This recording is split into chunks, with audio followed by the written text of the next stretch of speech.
Hello and welcome to News Across Nigeria. I'm Millicent Walker. On the program today, National Assembly members meet in Lagos as they gradually conclude their work on the constitutional amendment.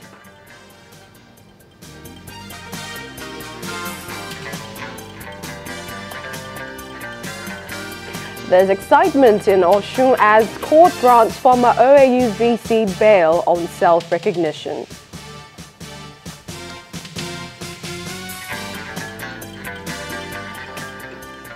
And the Nigerian Army operationalizes its Division 6 in Rivers State.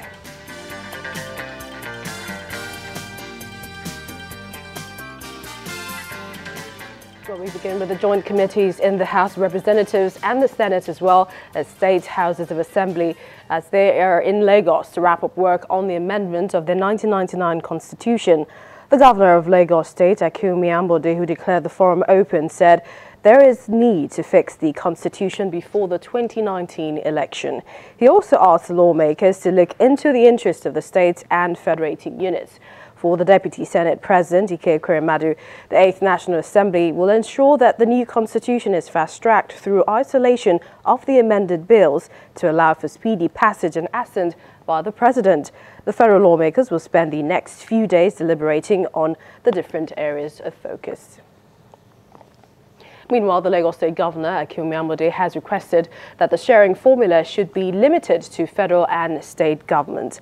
Governor Ambode said states are precluded from performing several important constitutional responsibilities, while the federal government is equally unable to function effectively when it holds legislative and executive powers on matters of local concern. He also requested that the provision of Section 214, subsection 1 be amended, allowing the states to establish their own state police service so that citizens can be more protected.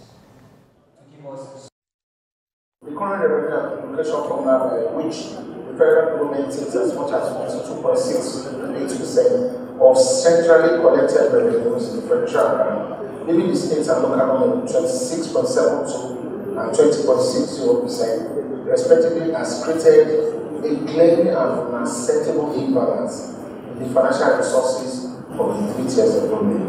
The inadequacy in normal organization has not been remedied due to funding constraints and administrative inefficiencies of the police force itself. It is the position of the Lagos State that the provision of Section 214 of Section 1 should be amended, allowing the states to establish their own state police service.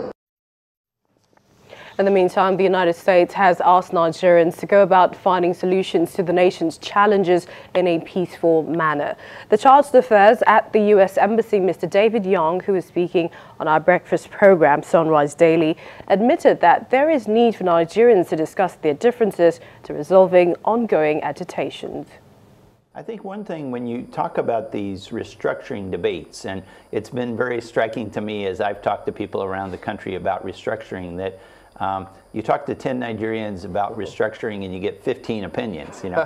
And I think that it's a concept or a slogan that means very, very different things to people in different regions. I think ultimately it does come down to resources and how resources are used, and that's a big challenge.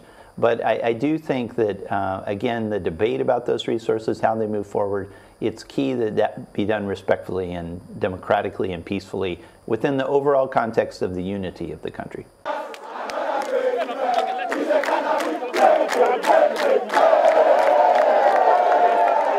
What you can see are excited students and workers of the Obafemi Awolowo University Ile-Ife jubilating at the Osun State High Court in Ede after the institution's acting Vice-Chancellor, Professor Anthony Elujobi, was granted bail by the court. The professor and the university bursar, Mrs. Ronke Akeredolu, who has also been granted bail, are facing a 7-count charge of alleged misappropriation of funds and abuse of office. The students and workers of the university had on Tuesday, the 11th of July, besieged the court and demanded the release of the acting VC. The case has been adjourned to October the 27th this year for trial to commence. Today, the court gave ruling on the bail application we filed last week, and it was in our favor. The acting Vice-Chancellor, Professor Elujoba, was granted bail on self-recognizance.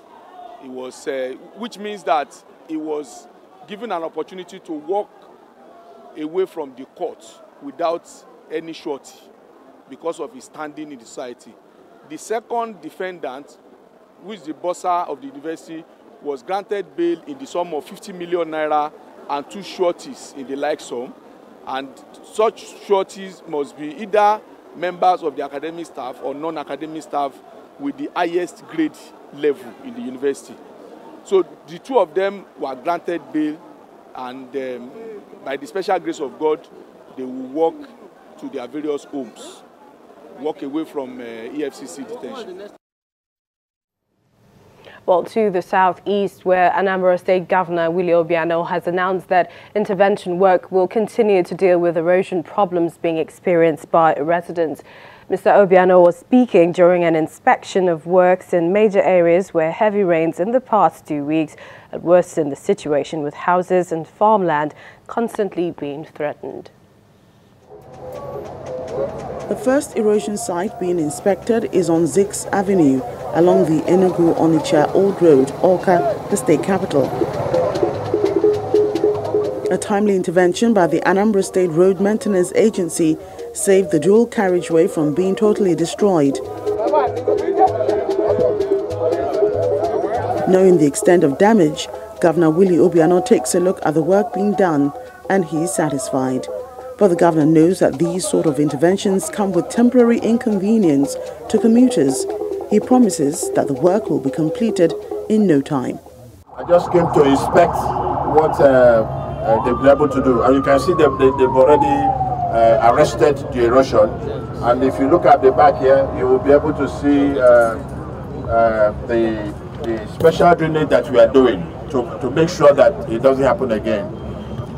So this is a real-time intervention to make sure that this very popular street, is not disturbed in any manner.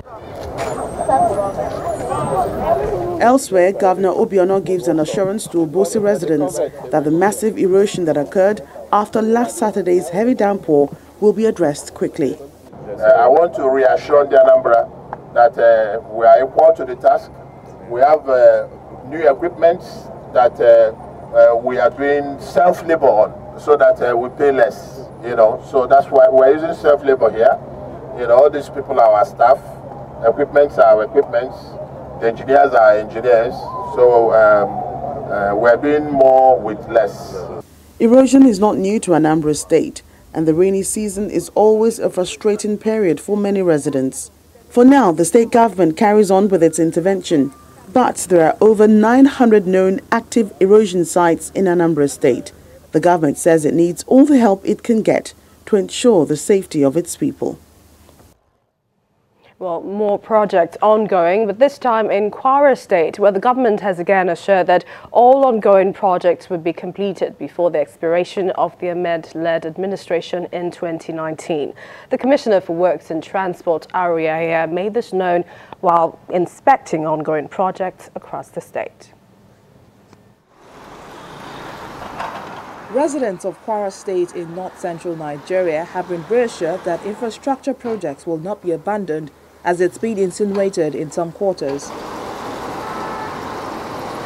There's a promise from the state government that projects under the Infrastructure Development Fund model will be completed, like the dualization of the road linking Kulende, UITH and Okeose areas. At the Okeode axis, the level of work done appears to be satisfactory to the Commissioner, who notes that major sections of the road construction are to specification. One of the key factors for socio-economic development is road infrastructure, and it has multifarious effects on the economy.